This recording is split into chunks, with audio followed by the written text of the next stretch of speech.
સુરતના રામપુરા વિસ્તારમાં ડ્રગ્સ ફેંકીને ફરાર થનાર વોન્ટેડ આરોપીને એસઓજી પોલીસે ઝડપી પાડ્યો હતો। આરોપી શહેબાઝ નેપાળથી સુરત આવતા ઝડપાઈ ગયો હતો।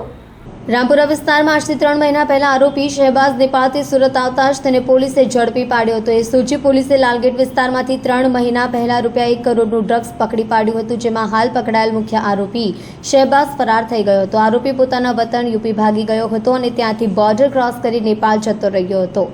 આજે આરોપી શહેબાઝ નેપાળથી સુરત આવતા ઝડપાયો હતો। ગત 20 જુલાઈ 2024ના રોજ એસઓજીએ બાતમીને આધારે એક એમડી ડ્રગ્સનો કેસ કરેલો, જેની ડ્રગ્સની કિંમત ટોટલ 1 કરોડ રૂપિયા થતી હતી। અગાઉ જે છે એ આની અંદર 7 આરોપીઓ પકડી લેવામાં આવે છે। ગઈકાલે આ જે 7 આરોપીઓ ઉપરાંત જે મુખ્ય આરોપી છે મોહમ્મદ કાસિફ, કે એની સાથે જે આ જે ખેપ મારવા આવેલો અને ત્યાંથી બેગ ફેંકીને ભાગી ગયેલો, તેનું નામ છે શાહબાજ આલમ ખાન, કે જે લાલગેટ પોલીસ પાસે તપાસ હતી ને એને પકડી લીધો છે અને ઝડપી પાડ્યો છે।